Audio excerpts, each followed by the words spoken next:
Hey everybody, it's the Board Game Blogger. Today I'm here to review Crusader Rex. Now this is a block style game put out by Columbia Games.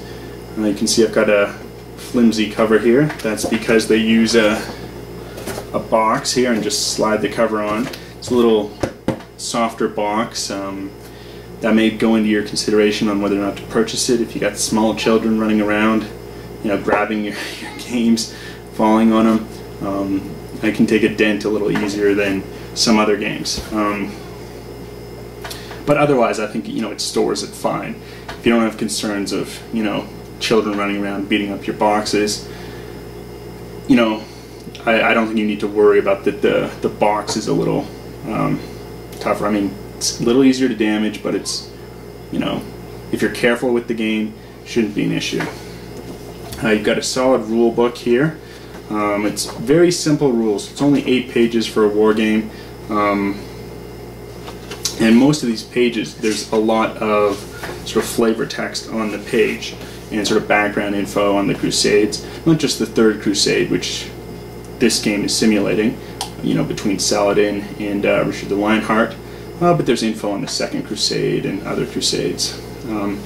Index is decent here. It's not super long, but neither are the rules. I feel that the index adequately covers what's being described in the game.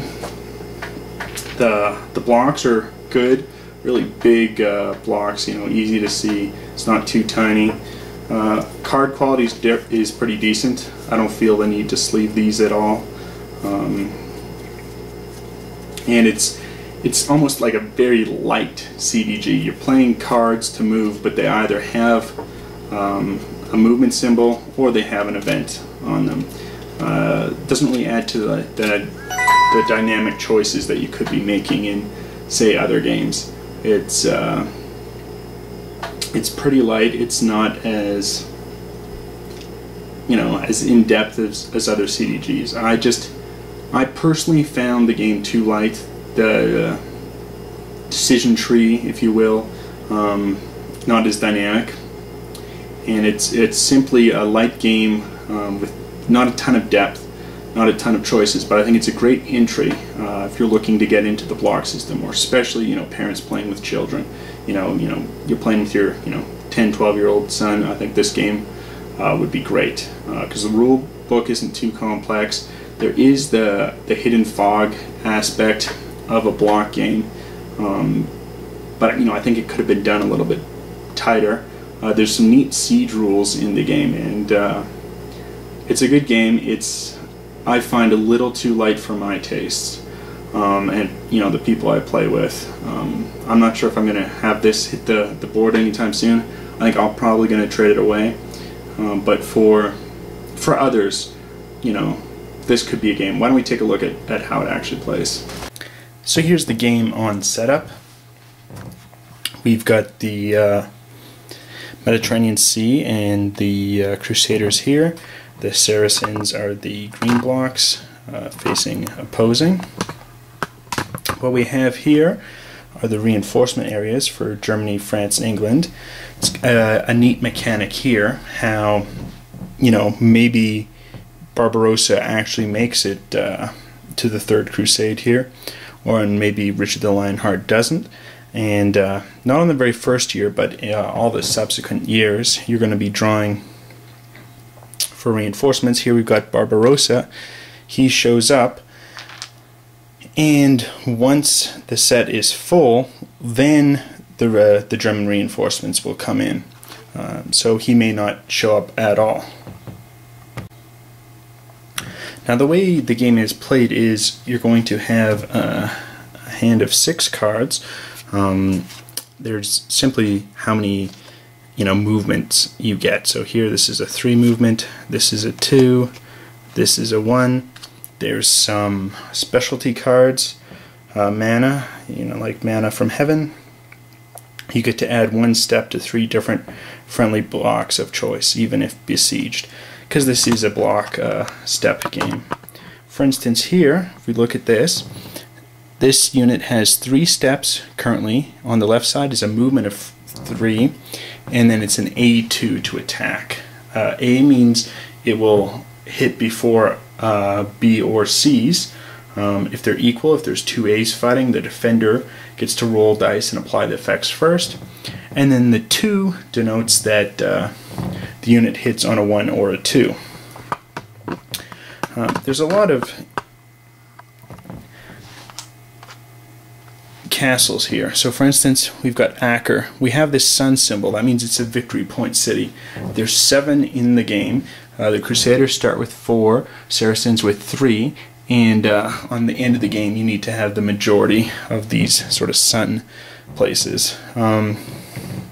There's also a symbol here for 3 units. That means during the wintering phase, the end of the year, you can store 3 units there. If you store over, you're going to eliminate a block because it can't support it. Additionally, you're going to get 1 replacement point for each symbol or shield in the city. So end of the year, you're going to get 3 replacement points. So if, for instance, we'd been depleted down here and was only 1 on the step, we could reinforce it twice and there'd still be 1 reinforcement point. There's sort of a color differentiation here. The orange for the Crusaders, the green for the Saracens. And if you're occupying opposing territory, you need double the replacement points. So you need 2 replacement points just to go up 1 step. It's a kind of a neat logistic system there. You then have major roads. The solid and the dashed are the minor roads.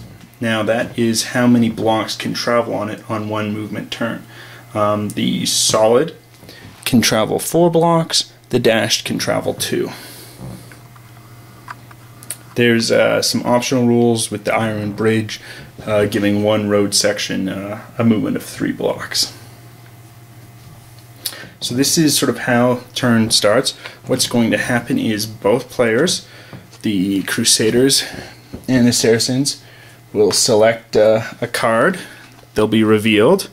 So here the Crusaders have 3 movement, the Saracens have 2. Crusaders are going to go first, and you can either move everything out of an area or you can muster to an area. So that's sort of a unique mechanic here. So the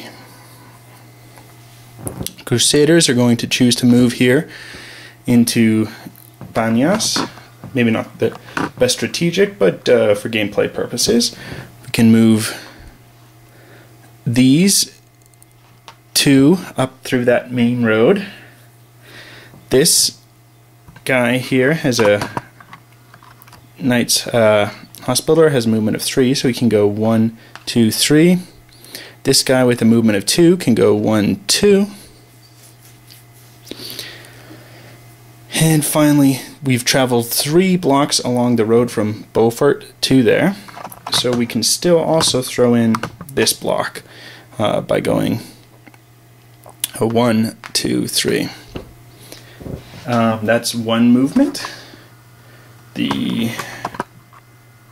Crusaders are going to move this guy here for 1 movement, along with this guy. So there's 2 in Ascalon. That's 1 movement because you're moving, mustering to an area.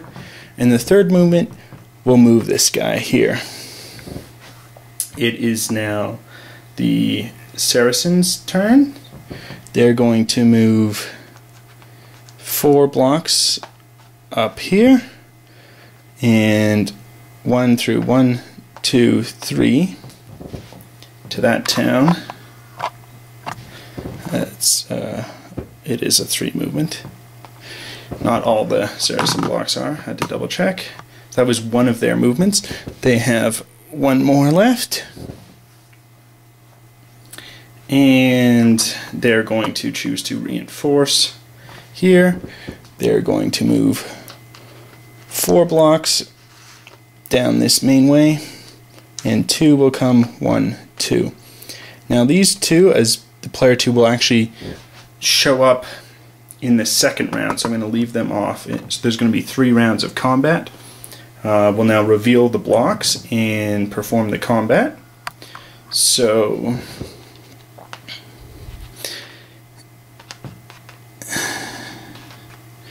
those are the Crusader blocks. We have these for the Saracens. Now the Saracens were defending, so they'll get to strike first.